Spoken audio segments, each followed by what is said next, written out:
লাখ কোটি শুকর ও সুযোগ যে মহান রব্বুল আলামিন আমাদেরকে দুনিয়ার ফিতনা মাসাব থেকে, দুনিয়ার জাহান্নাম থেকে যাচাই করে বাছাই করে সুস্থতার সহিত ঈমানের সহিত আল্লাহর মসজিদে আগে আসা বসার তৌফিক দান করেছেন।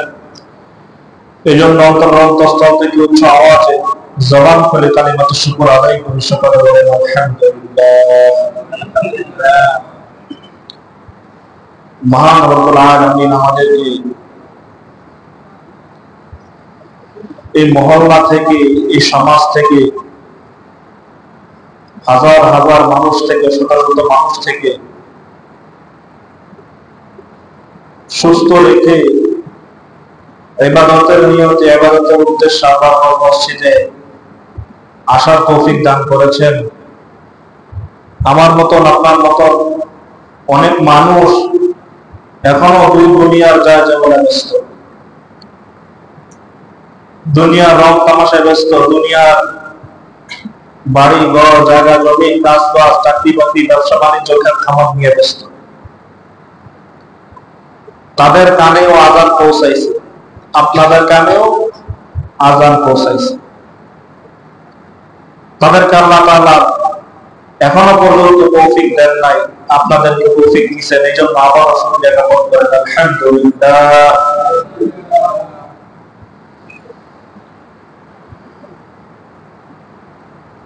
গত 2 জুমায় আলোচনা করতেছিলাম নবী করিম সাল্লাল্লাহু আলাইহি ওয়াসাল্লামের একটা হাদিস সম্পর্কে। হাদিসের মধ্যে নবী করিম সাল্লাল্লাহু আলাইহি ওয়াসাল্লাম হযরত আবু হুরায়রা রাদিয়াল্লাহু তাআলা আনহুকে এবং সাহাবায়ে আজমাইনের উদ্দেশ্য করে নবীজি বয়ান করছেন যে আমি তোমাদেরকে 5টা উপদেশ করতেছি। এই 5টা উপদেশ কারা কারা আমল করবা, নিজেরা আমল করবা এবং অন্যের কাছে পৌঁছায় দেবা।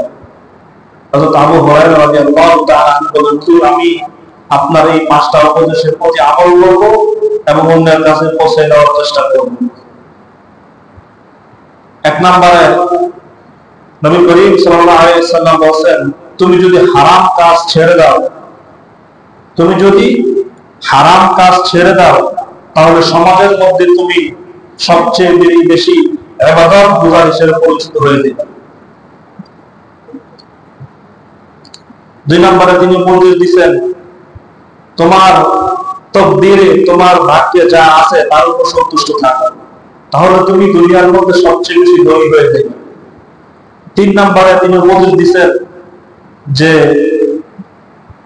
তুমি তোমার প্রতিবেশীর সাথে সৎ আচরণ করো, ভালো আচরণ করো, তাহলে তুমি প্রকৃত মুসলমান, প্রকৃত ঈমানদার হয়ে যাবে। আজকে আলোচনা করব 4 নম্বর বিষয়টা। নবী করিম সাল্লাল্লাহু আলাইহি ওয়াসাল্লাম বললেন, ওয়া আহিব্বা লিন-নাসি মা তুহিব্বু লিনাফসিকা তাকুন মুসলিমা, যে তুমি অন্যের জন্য যা পছন্দ করো, তুমি নিজের জন্য যা পছন্দ করো, অন্যের জন্য তা পছন্দ করো। এখন আমাদের সমাজে এই জিনিসটা নিয়ে বেশি বিবাদ। যারা চাকরি বাকরি করে তাদের মধ্যে বিবাদ, যারা ব্যবসা বাণিজ্য করে তাদের মধ্যে বিবাদ, যারা স্বামী স্ত্রী আছে তাদের মধ্যে বিবাদ, যারা আত্মীয় স্বজন আছে তাদের মধ্যে বিবাদ। বিবাদটা লাগে কিভাবে? যে চাকরি করে সে চিন্তা করে আমি 8 ঘন্টা ডিউটি, আমি 6 ঘন্টা করবো, 7 ঘন্টা করবো, 1 ঘন্টা ফাঁকি দিব, কিন্তু পুরা হকটা আদায় করে দিব, পুরা বেতন 8 ঘন্টা বেতন আমি আদায় করে দিব। যে চাকরি করে সে চিন্তা করে এটা। আর যে চাকরি দেয় মালিক, সে চিন্তা করে গাদার মতন খারাপ, গাদার মতন খারাপ, দিনটা 24 ঘন্টা খারাপ, টাকা দিব অল্প, পারিশ্রমিক দিব অল্প, এই জন্য বিবাদ দাঁড়িয়ে গেছে। ব্যবসায়ীরা চিন্তা করে ওজন একটু কম দিয়া 1 নাম্বারটা 1 নাম্বার জিনিসে 2 নাম্বার জিনিসে 1 নাম্বার বইলা পরিপূর্ণ টাকা আদায় করবো, কিন্তু মাল দিব 2 নাম্বার, মাল দিব কম। আর ক্রেতারা চিন্তা করে যে কোন রকম তার থেকে বাকি নেওয়া যায়, তাকে কিভাবে একটু কম টাকা দেওয়া যায়, কিভাবে একটু কম টাকা দিয়ে বেশি পণ্য নেওয়া যায়, ক্রেতারা চিন্তা করে। স্বামী স্ত্রী, স্বামী আশা করে আমার স্ত্রী আমার সাথে ভালো আচরণ করবে, ভালো খেদমত করবে, ভালো সবকিছু তার মন মতন চায়। কিন্তু সে কি তার স্ত্রীর সাথে সেই মন মতন আচরণ করে? সে যা চায়, সে অন্যের থেকে যা চায়, কিন্তু নিজে তা করে না। এইখানেই আমাদের সমাজে, আমাদের দেশে ঝগড়া বিবাদ, হানাহানি, মারামারি, কাটাকাটি লেগে গেছে। সমাজের মধ্যে কিছু মানুষ আছে, সমাজের মধ্যে কিছু মানুষ আছে নিজেকে অনেক পণ্ডিত দাবি করে, অনেক ক্ষমতাশীল, অনেক পাওয়ারফুল দাবি করে, অনেক সম্মানী, অনেক জ্ঞানী ভাবে। তারা ভাবে যে আমাকে মানুষ সম্মান করবে, আমাকে রাস্তাঘাটে দেখা হবে সালাম দিবে, ভালো মন্দ জিগাইবে, হ্যাঁ, আমাকে ভয় পাইবে। কিন্তু সে মানুষকে সসম্মান করবে না, মানুষকে সালাম দিবে না, মানুষের সাথে সৎ আচরণ করবে না, ভালো ব্যবহার করবে না। এই জায়গায় বিবাদটা লেগে যায়। হুজুরে দেখা হলে সালাম দেয় না, তো হুজুরে সালাম দেয় না, হুজুরে ভালো মতো জিগায় না। তুমি জিগেছো? কথা কয় না। কথা কি মিশা কথা বলতেছি? হুজুরে সালাম দেয় না, হুজুরে ভালো মতো জিগায় না। তুমি জিগেছো? তুমি হুজুরের খোঁজ খবর নিছো? এখন হুজুর মানুষ, ইমাম সাহেব মানুষ, আলেম মানুষ, সমাজের হেড, কিছু পাওয়া যায় না, সওয়া যায় না, চোখ বুঝে সরে নিতে হয়। একদিন, দুই দিন, তিন দিন, কয়দিন তুমি হুজুরের খোঁজ খবর নাও না, হুজুরের সালাম দিলে মসজিদ দিকে ফিরায় দাও, হুজুরের দেখতে দুই হাত দুইটা আটাও, হুজুরের পিছনে বদনাম করো, আর হুজুরকে সালাম আশা করো, ভালো মতো আশা করো, তুমি করছো। এই জন্য নবী করিম সাল্লাল্লাহু আলাইহি ওয়াসাল্লাম 1400 বছর আগে সাহাবা আজমাইন এই উম্মতের জন্য হাদিসের বাণী, মহামূল্যবান উপদেশ রেখে গেছেন যে তোমরা যদি এই মাপ কাটিতে চলো, তাহলে তোমাদের মধ্যে মুসলমানদের মধ্যে, ইমানদারদের মধ্যে, স্বামী স্ত্রীর মধ্যে, মালিক শ্রমিকের মধ্যে, ব্যবসায়ী ক্রেতাদের মধ্যে কোন সময় ঝগড়া বিবাদ হবে না, ঝগড়াঝাটি হবে না, বিবাদ সৃষ্টি হবে না।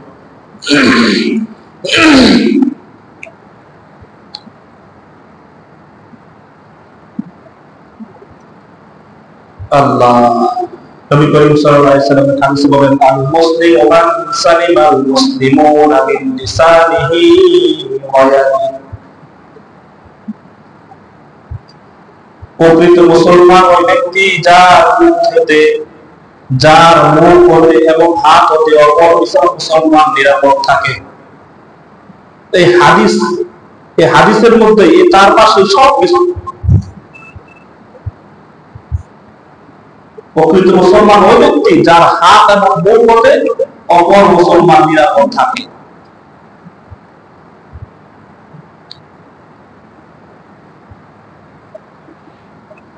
মানুষ মুখ দ্বারা কত মানুষকে কত কষ্ট দিতেছে, জবান দ্বারা।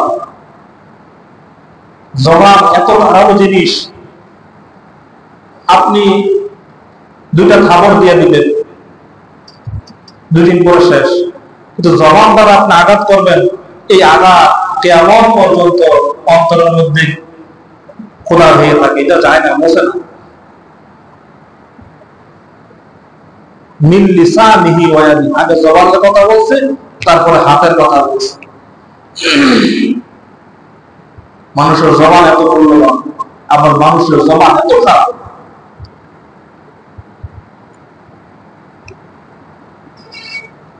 মানুষ এই জবান দ্বারাই একটা মানুষের অন্তর জয় করে নিতে পারে, আবার এই জবান দ্বারাই একটা মানুষকে চিরতরে ধ্বংস করে দিতে পারে। জবানের হেফাজত, জবান দ্বারা অন্য ভাইকে, অন্য মুসলমানকে কষ্ট দেওয়া যাবে না, এটা হারাম।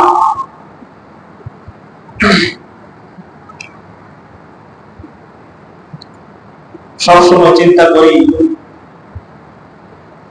আমার প্রতিবেশী যেন সবসময় নিচে থাকে।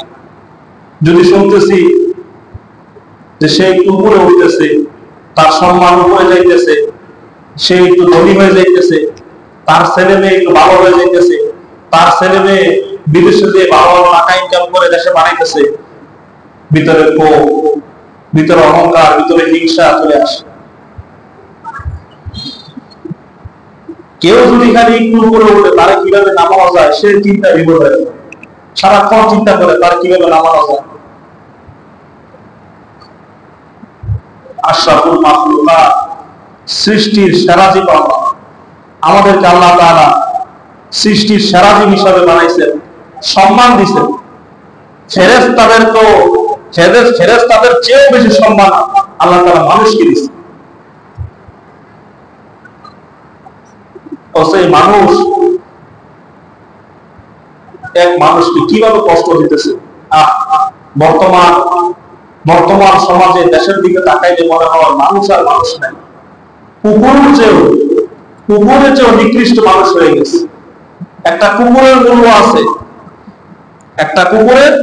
মূল্য আছে, কিন্তু মানুষের মূল্য নেই। যেখানে সেখানে কোমায় মেরে পারতেছে, কিছু হইলেই, সামান্য কিছু হইলেই মানুষ করে মেরে গেছে। অথচ দুইটা ধমক দিলে ঠিক হয়ে যায়, মীমাংসা হয়ে যায়।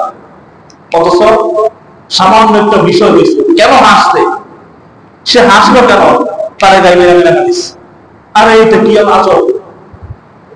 আরে আমার মুসলমান ভাই তো, আমার সহপাঠী তো, আমার ক্লাসমেট তো, একসাথে ক্লাস করি, একসাথে পড়াশোনা করি, এক দেশে বাস করি, এক সমাজে, এক প্রতিবেশী বাস করি, কি অপরাধ ছিল ছেলেটা, কেন হাসতো? এই জন্য তাকে গায়ে মেরে মেরে দিচ্ছে।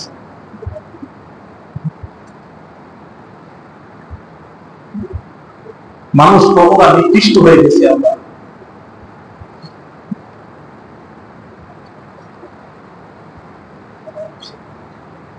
নষ্ট রাজনীতির কারণে আমাদের দেশে অসংখ্য মানুষ, অসংখ্য যুবক জমে যাইতেছে, শেষ হয়ে যাইতেছে। প্রতিহিংসা,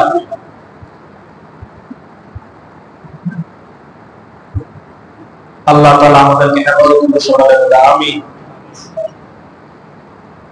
যাই হোক, বলতেছিলাম আমার ভাই, আমার প্রতিবেশী, আমরা একসাথে বসবাস করি, আমার ভাই উপরে উঠতেছে, উঠুক, আল্লাহ তাআলা তাকে উপরে উঠাইতেছে, আমি কেন বাধা দিব? আমি কেন আমার অন্তর মধ্যে হিংসা?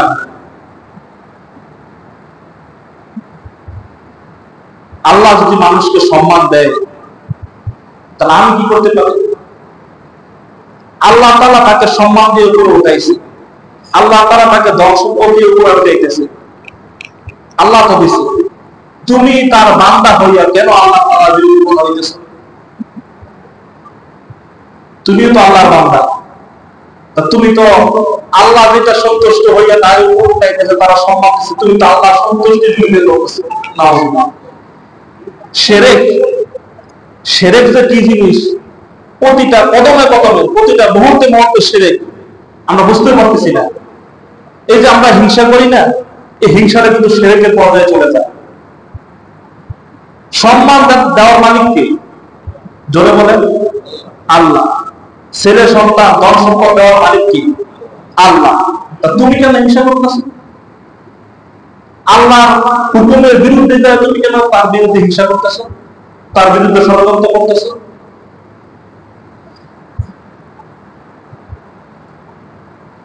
ওয়া'বুদুল্লাহ ওয়া লা তুশরিকু বিহি শাইআ। ওয়া'বুদুল্লাহ, আল্লাহ তাআলা ইবাদত করো, কিন্তু তার সাথে শিরক করো, এটা আল্লাহর হক।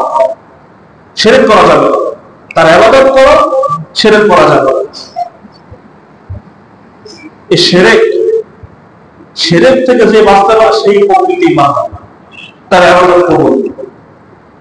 শিরক বহু প্রকার শিরক আছে, শিরকের শেষ নাই, বহু প্রকার শিরক। এমন শিরক আমরা করে ফেলি, আমাদের ঈমান যে কখন চলে যাইতেছে আমরা বুঝতে পারতেছি না। শিরক করা যাবে না। ওয়া'বুদুল্লাহ ওয়া লা তুশরিকু বিহি শাইআ। আল্লাহ তাআলা ইবাদত করো, শিরক ছাড়া, শিরক করা যাবে না। তারপরে আসছে তার মাখলুকের কথা। আল্লাহ তাআলার ইবাদত করে আসছে মাখলুকের কথা। ওয়া বিল ওয়ালিদাইনি ইহসানা, মাখলুকের মধ্যে সর্বশ্রেষ্ঠ মাখলুক হলো তার পিতা মাতা। পিতা মাতার সাথে সদাচরণ করো, ভালো ব্যবহার করো। প্রতিবেশীর সাথে ভালো আচরণ করো, ভালো ব্যবহার করো। নিজের জন্য যা পছন্দ করো, অন্যের জন্য তা পছন্দ করো।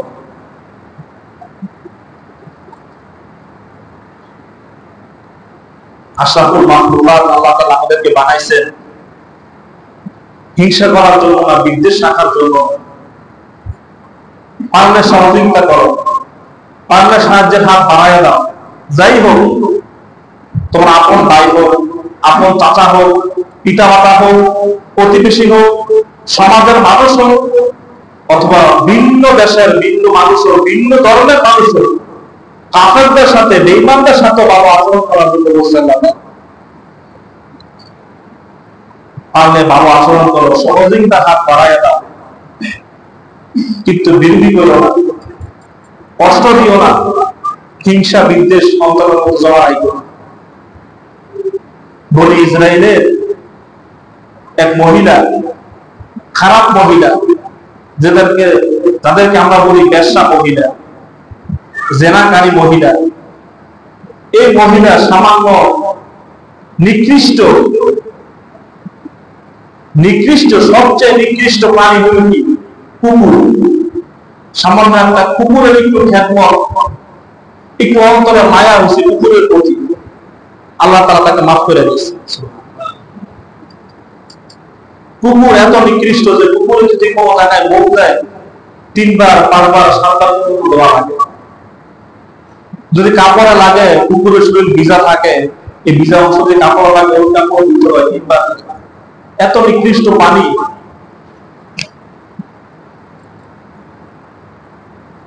নবীজি বলেন, সবচেয়ে পাপিষ্ঠ ব্যক্তি বনি ইসরায়েলের এক মহিলা। এমন কোন গুনাহ নাই তার দ্বারা কাজা হয় নাই। সারাক্ষণ জেনার মধ্যে লিপ্ত থাকতো, বেশ্যার মধ্যে লিপ্ত থাকতো।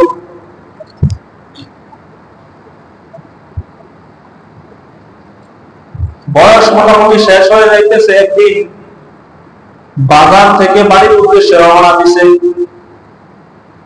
মরুভূমি পছন্দ,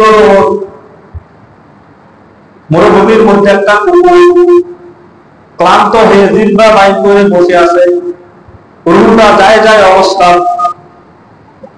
মহিলা দেখতেছে কুকুরটা প্রায় মরে যাইতেছে, তার অন্তরে একটু ভয় হইল, মায়া হইল। চামড়ার জুতা খুলে নিজের করোনা দিয়ে কূপ থেকে পানি তুলে কুকুরের মধ্যে দিছে। কুকুরের তৃষ্ণা নিবারণ করছে। কুকুর আল্লাহ তাআলার কাছে দোয়া করছে, আল্লাহ তাআলা, যে ব্যক্তি আমার তৃষ্ণা নিবারণ করছে, আমাকে বাঁচাইছে, আল্লাহ তাআলা তুমি তাকে বাঁচাইয়া দিও। বেশ্যা মহিলার মৃত্যু হয়ে গেল। কবরের মধ্যে সওয়াল জবাব রইল। সারা জীবন গুনাহ করছে, অন্যায় করছে, অপরাধ করছে, জিনা করছে, ব্যভিচার করছে। কবরের মধ্যে সওয়াল জবাবের উত্তর দিতে পারবো না। আল্লাহ তাআলা ডাক দিয়ে বলেন, ও ফেরেশতারা, এই মহিলার প্রতি আমি সন্তুষ্ট, কারণ এই মহিলা আমার নিকৃষ্ট একটা পানি কুকুরকে সে সহযোগিতা করছে, কুকুরের প্রতি সহানুভূতি হয়েছে, তার এই কাজটা আমার অনেক পছন্দ হয়েছে। আমি আল্লাহ তাআলা খুশি হয়ে তাকে মাফ করে দিলাম।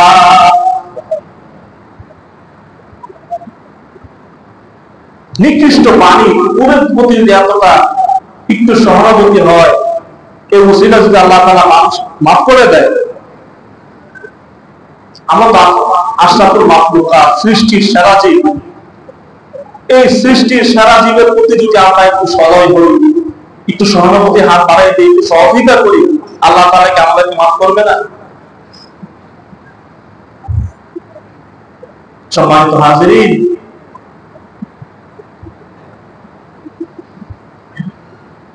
মানুষ আশরাফুল মাখলুকাত, সৃষ্টির সেরা জীব। আল্লাহ তাআলা সৃষ্টির সেরা হিসেবে আমাদেরকে বানাইছেন, কিন্তু মাঝে মাঝে আমাদের কৃতকর্মের কারণে, আমাদের আখলাকের কারণে, আমাদের চরিত্রের কারণে কুকুরের চেয়েও বেশি নিকৃষ্ট আমরা হয়েছে।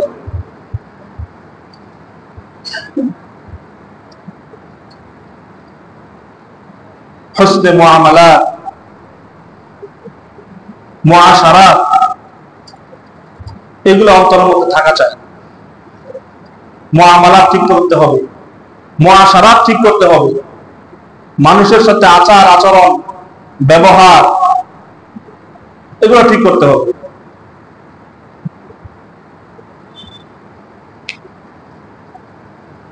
মানুষকে সম্মান করবেন, মানুষ আপনাকে সম্মান করবে। মানুষকে ইজ্জত করবেন, মানুষ আপনাকে ইজ্জত করবে। আল্লামা আশরাফ আলী থানভী রহমতুল্লাহ আলাইহি তিনি বলছেন যে কেউ যদি বুজুর্গ হইতে চাও তাহলে আমার কাছে আইসো না, কেউ যদি সুফি হইতে চাও আমার কাছে আইসো না, অন্য কোনো দরবারে যাও, অন্য কোনো পীরের হাত ধরো। কিন্তু কেউ যদি মুআমালাত মুআশারাত ঠিক করতে চাও তাহলে আমার কাছে আসো। থানা ভবনে মানুষ এজন্য যাইতো যে মানুষের আখলাক, মানুষের চরিত্র, মানুষের মুআমালাত মুআশারাত ঠিক করতে যাইতো। তিনি সবসময় খেয়াল করতেন তার মুরিদদের প্রতি, যে কার আখলাক কেমন, কার মুআমালাত কেমন, কার মুআশারাত কেমন, তিনি সবসময় এটা খেয়াল করতেন।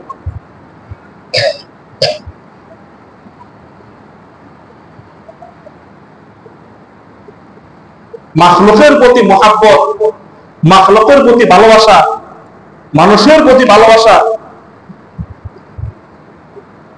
এটা আল্লাহকে ভালোবাসা সমতুল্য। আল্লাহ বলেন যে তুমি মাখলুককে ভালোবাসো, মানুষকে ভালোবাসো, তাহলে আমাকে ভালোবাসতে পারবে, আমাকে পেয়ে যাইবে। বর্তমান বিশ্বের কয়েকজন আলেম, কয়েকজন মুফতি, তার মধ্যে একজনের আল্লামা তৌফিক উসমানী হাফিজাহুল্লাহ, তিনি বলেন আমি কিছু ভাগ করে নিছি, কিছু সময় আমি বন্টন করে নিছি, যে একটা সময় ফজরের সময় আমি আমার মুরব্বী ওস্তাদ পিতামাতার জন্য দোয়া করব, জোহরের সময় আমি বড়দের জন্য দোয়া করব, আসরের সময় আমি ছোটদের জন্য দোয়া করব, মাগরিবের সময় আমি আত্মীয় স্বজনের দোয়া করব। এভাবে তিনি দোয়ার সময় কার জন্য কোন সময় দোয়া করবে এটা ভাগ করে নিছে। তাদের অন্তরের মধ্যে আল্লাহ তাআলা মাখলুকের ভালোবাসা, মাখলুকের মুহাব্বত ঢুকাই দিয়েছে। নবী করিম সাল্লাল্লাহু আলাইহি সাল্লাম মাখলুক থেকে শুরু করে, বনের পশু পাখি থেকে শুরু করে মানুষ পর্যন্ত সবার প্রতি তার মুহাব্বত ভালোবাসা ছিল। কোন সাহাবা আজমাইন মুখ থেকে শুনছেন, তাদের কোন কথা শুনছেন যে এক সাহাবীকে একরকম ভালোবাসতো, আরেক সাহাবীকে আরেক রকম মুহাব্বত করে আরেক চোখে দেখতো? সব সাহাবীকে তিনি মুহাব্বত করতেন, ভালোবাসতেন। একবার আমর ইবনে আস রাদিয়াল্লাহু তাআলা তিনি অনেক পরে ইসলাম গ্রহণ করছেন। এত বড় ইসলাম গ্রহণ করেও তিনি মনে মনে ভাবতেছে নবীজি মনে হয় আমাকে সবচেয়ে বেশি ভালোবাসে, আমাকে সবচেয়ে বেশি মুহাব্বত করে। এই কথা চিন্তা করতে একদিন প্রশ্ন করেই বসতে, ইয়া রাসূলুল্লাহ, ইয়া হাবিবাল্লাহ, আপনি কি আমাকে সবচেয়ে বেশি মুহাব্বত করেন, ভালোবাসেন? নবী বলছেন না, আমি সবচেয়ে বেশি মুহাব্বত করি হযরত আবু বকরকে। তো তিনি ভাবতেছেন যে মনে হয় তারপরে আমাকে বেশি ভালোবাসে। আবার প্রশ্ন করছেন, ইয়া রাসূলুল্লাহ, ইয়া হাবিবাল্লাহ, তারপরে আপনি কাকে বেশি মুহাব্বত করেন, ভালোবাসেন? যে আমি ওমরকে সবচেয়ে বেশি, দ্বিতীয়তে ওমরকে আমি বেশি ভালোবাসি, বেশি মুহাব্বত করি। তিনি ভয় পেয়ে গেছেন, যার প্রশ্ন করা যাবে না, তো কখন জানি আমার সিরিয়াল আর কত পিছনে চলে যায়।